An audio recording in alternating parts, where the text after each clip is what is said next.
এখন এর আলোচনার বিষয় হচ্ছে গুণগত গবেষণার বৈশিষ্ট্য নিয়ে। যে গুণগত গবেষণা হচ্ছে এমন ধরনের গবেষণা যারা ফোকাস করা হয় বুঝতে মানুষের অভিজ্ঞতাকে এবং পার্সপেক্টিভকে। এর মধ্যে অন্তর্ভুক্ত রয়েছে এবং বিশ্লেষণ এর মধ্যে অন্তর্ভুক্ত রয়েছে সংগ্রহ করা এবং বিশ্লেষণ করা নন নিউমেরিক্যাল ডাটা, যেমন ইন্টারভিউ, অবজারভেশন এবং ডকুমেন্টসকে, যে একটা ইনসাইট পেতে কোনো পার্টিকুলার ফিনোমেনন সম্পর্কে। যে এখানে কিছু কি বৈশিষ্ট্য বলা হলো গুণগত গবেষণার। প্রথমে হলো সাবজেক্টিভ। গুণগত গবেষণা হলো সাবজেক্টিভ। এর অর্থ এটা নির্ভর করে গবেষকের ব্যাখ্যার উপরে, ডাটাকে গবেষক কীভাবে ব্যাখ্যা করছে তার উপরে। গবেষকের ব্যক্তিগত অভিজ্ঞতা এবং যে পক্ষপাতদুষ্টতা সেটা প্রভাব ঘটায় ফাইন্ডিংসের ক্ষেত্রে। ইন্ডাকটিভ, যে গুণগত গবেষণা একটা ইন্ডাকটিভ অ্যাপ্রোচ ফলো করে, যেখানে ডাটা সংগ্রহ করা হয় এবং বিশ্লেষণ করা হয় ডেভেলপ করতে তত্ত্ব এবং হাইপোথিসিস।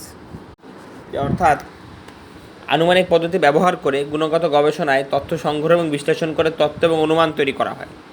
বিস্তারিত ব্যাখ্যায় বলা যায় যে আনুমানিক পদ্ধতিকে এই পদ্ধতিতে বিশেষ কিছু পর্যবেক্ষণ বা অভিজ্ঞতার ভিত্তিতে সাধারণ নিয়ম বা তথ্য সংগ্রহ করা হয়। তথ্য সংগ্রহ বিশ্লেষণ গুণগত গবেষণায় বিভিন্ন তথ্য যেমন সাক্ষাৎকার, পর্যবেক্ষণ এবং নথি সংগ্রহ করা হয়। তারপরে এই তথ্যগুলোকে বিশ্লেষণ করে ব্যাখ্যা করা হয়। তত্ত্ব অনুমান তৈরি, বিশ্লেষণের ফলাফল থেকে সাধারণ নিয়ম বা তত্ত্ব তৈরি করা হয় যা পরীক্ষা করা যেতে পারে। উদাহরণ বলা যায় যে ধরুন আপনি লক্ষ্য করেন যে বৃষ্টি হলে মানুষ ছাতা ব্যবহার করে। এই পর্যবেক্ষণ থেকে আপনি অনুমান করতে পারেন যে বৃষ্টি হলে মানুষ ছাতা ব্যবহার করে। এটি আনুমানিক পদ্ধতি। আবার আগের বিষয়ে আসি, সেটা হলো এক্সপ্লোরেটরি। যে গুণগত গবেষণায় বেশিরভাগ ক্ষেত্রে দেখা যায় এক্সপ্লোরেটরি, যার অর্থ যে এটা ব্যবহার করা হয় এক্সপ্লোর করতে, নতুন অথবা কোনো একটা টপিক আন্ডারস্ট্যান্ড করতে। আরটা হলো ন্যাচারালিস্টিক, যে গুণগত গবেষণা কন্ডাক্টেড হয় ন্যাচারাল সেটিংয়ে, যেমন স্কুলে, মানে বাড়িতে অথবা সম্প্রদায়ের মধ্যে। এটা অবজার্ভ করতে পিপলকে তাদের প্রতিদিনের যে এনভায়রনমেন্ট তার ভেতরেই। হলিস্টিক, মানে সার্বিকভাবে গুণগত গবেষণার লক্ষ্য যে দেওয়া একটা হলিস্টিক বোঝাপড়া একটা ফিনোমেনন সম্পর্কে, যার মধ্যে বিবেচনা করা হয় যে মাল্টিপল পার্সপেক্টিভস এবং ফ্যাক্টরস। ফ্লেক্সিবল, যে ডিজাইন, গুণগত গবেষণার ডিজাইন এটা বেশিরভাগ ক্ষেত্রে দেখা যায় ফ্লেক্সিবল, যার অর্থ এটা অনুমোদন দেয় গবেষককে যে অ্যাডাপ্ট করতে নতুন তথ্য এবং দৃষ্টিভঙ্গি যতটা স্টাডির প্রোগ্রেস হবে তার সাথে সাথে।